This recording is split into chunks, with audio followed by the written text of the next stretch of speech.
চাওক BTADৰ যি সমস্যা সেই সমস্যাখিনি সমাধান কৰাৰ ক্ষেত্ৰত BPFৰ 17 বছৰীয়া শাসন আৰু UPPL BJP সন্মিলিত চৰকাৰৰ 5 বছৰীয়া শাসন চূড়ান্তভাৱে ব্যৰ্থ হৈছে আৰু এই ব্যৰ্থতা কাণ পাতি ল'ব নোৱাৰা কাৰণেই BJP BPF দুটা দল একেলগে দিল্লীত অসমত চৰকাৰ চলাই আছে। BPF BJPৰ সহযোগী দল অসম বিধানসভাত, কিন্তু ইয়াত আহি তেওঁলোকে পৰস্পৰৰ লগত যুঁজ কৰি থকা বুলি ৰাইজক দেখুৱাই আছে, কাৰণ তেওঁলোকে সন্মিলিতভাৱে যাব নোৱাৰে।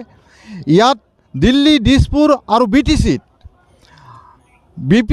BJP UPPLে সন্মিলিতভাৱে চৰকাৰ চলাই আছে, কিন্তু এই চৰকাৰৰ বিৰুদ্ধে জনমত ইমানেই প্ৰবল যে তেওঁলোকে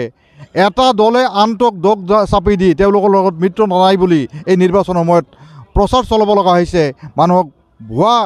প্ৰতিশ্ৰুতি দিব লগা হৈছে, মানুহক বিভ্ৰান্ত কৰিব লগা হৈছে আৰু এই বিভ্ৰান্তিটো হৈছে তেওঁলোকৰ ব্যৰ্থতাৰ চূড়ান্ত প্ৰতিফলন। তেওঁলোকৰ প্ৰতি যে জনগণৰ সমৰ্থন নাই,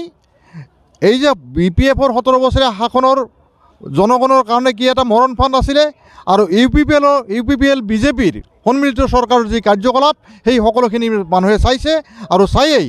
কংগ্ৰেছক বিকল্প হিচাপে গ্ৰহণ কৰিবলৈ জনগণ ইচ্ছা প্ৰকাশ কৰিছে আৰু সেই ইচ্ছাৰ প্ৰতিফলন যে